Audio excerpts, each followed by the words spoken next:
Okay, Bentley and Joseph, this is the book that I chose to read. It is called The Last Kids on Earth. And when we get done with the book, you can go to Netflix and watch the show because apparently there's shows about the books, but you got to wait till we're done so you don't ruin the book. So this is about a monster apocalypse.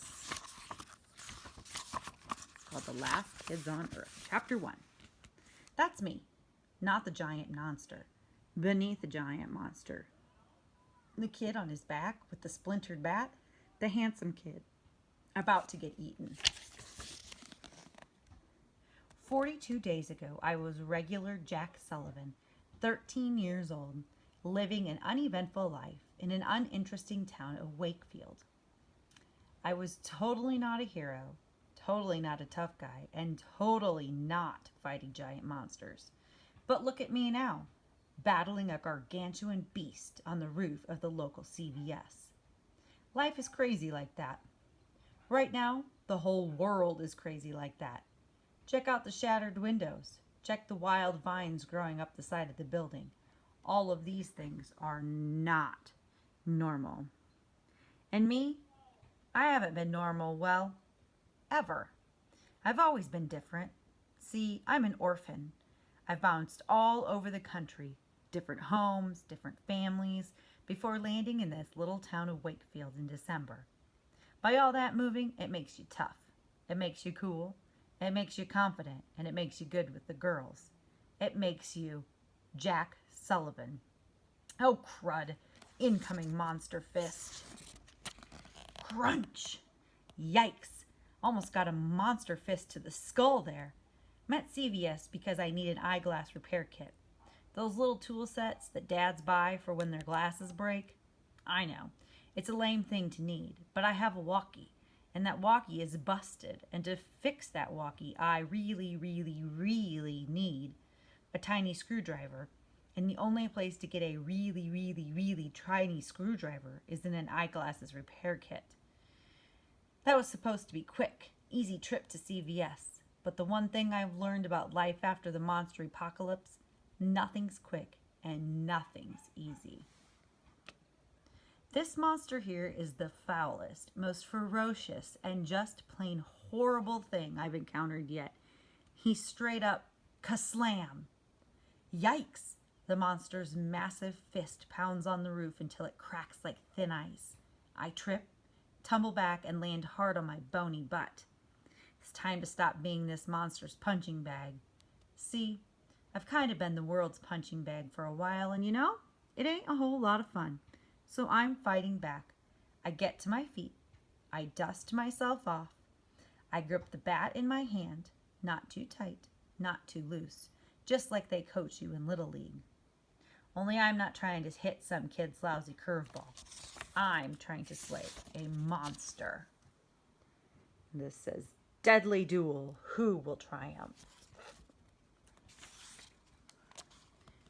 Well, basically, he triumphs. The monster's massive hand snatches me out of midair. I'm a thimble in his gargantuan grasp. I try to grab a hold of my baseball bat blade, aka the Louisville Slicer, but the monster's crushing grip pins my arms to my sides. He pulls me in close to his face. Thick saliva like slime oozes down his lips. His eyes scan over me and his gaping nostrils flare as he inhales my scent. I feel like that blonde babe in King Kong. Only I don't think this beast wants to hug me and love me. He sniffs some more, blowing my hair back as he exhales. I turn my face. His breath. It's just, wow. My man here needs to floss. I've encountered other freaky beasts over the last 42 days, but nothing like this. None that have examined me, looking me over, smelling me, studying me. None of that have felt this terrifyingly smart. I have a sick feeling in my gut, a sense, something that tells me that this beast here is 100% pure, beyond evil. A smile seems to creep across the monster's face, a sinister smirk that says, It's not simply some primal thug. I'm a monstrous villain, a great evil, and I will enjoy inflicting pain upon your tiny human body. With spine-tingling moan, the beast's mouth opens wide, revealing an army of dirty fangs, with chunks of flesh between each tooth. I kick, I squirm, and facing imminent death by devouring, I at last bite. My teeth sink into the monster's flesh, and his paw loosens slightly, just enough for me to wrap my fingers around the blade's handle and rip it free. And, says, "Let me go, monster jerk."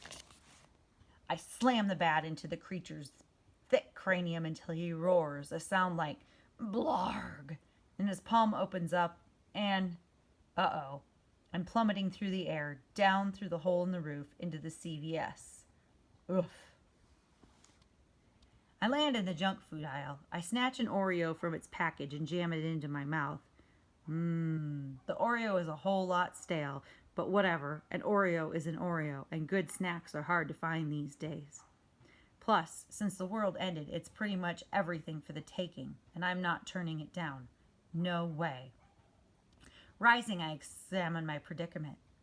One of the monster's giant feet fills, like the entire store. One toe in the school supplies aisle, another on top of the hairspray and deodorant aisle.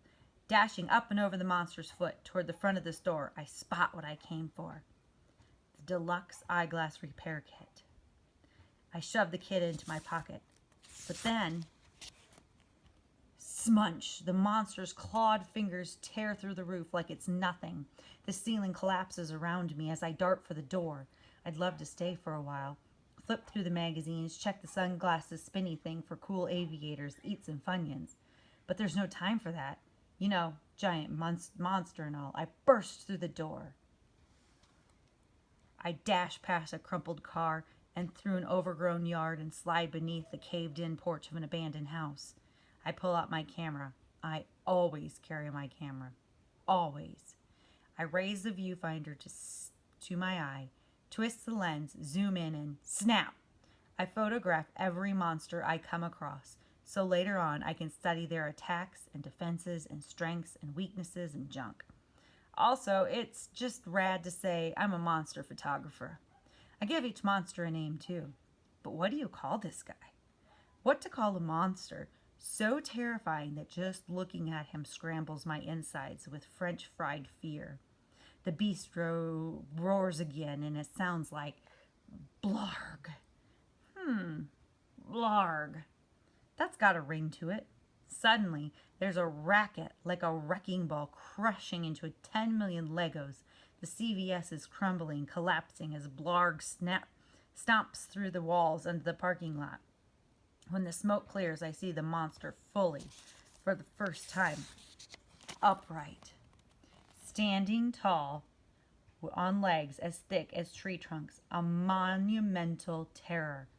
He is Blarg. 40 feet tall. Smells like 3-day-old barf. Armored skin. Clawed hands for, clawing stuff. And disgusting tentacles. Blarg lowers his nose to the ground and sniffs. He lifts under the car and peeks underneath. Holy crud! He's on the hunt. He's searching for me. He scans the destroyed, decaying surroundings. He watches under the porch. The porch I'm under. I gulp. Can he see me? I slowly inch backward, farther into the shadows. He stares at the porch a moment longer, then he raises his head to the sky. A deafening howl of frustration erupts from his lungs. Guess he didn't see me. Blarg turns and stomps his way down Spring Street, away from the ruins of CVS, sniffing along the ground as he goes. He's like a bloodhound, and he now has my scent.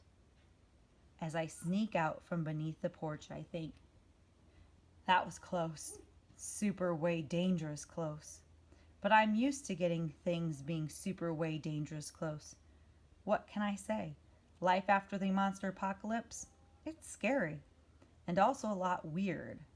But that's okay. I'm a lot weird too. Now time to get back to the treehouse. That's the end of the first chapter.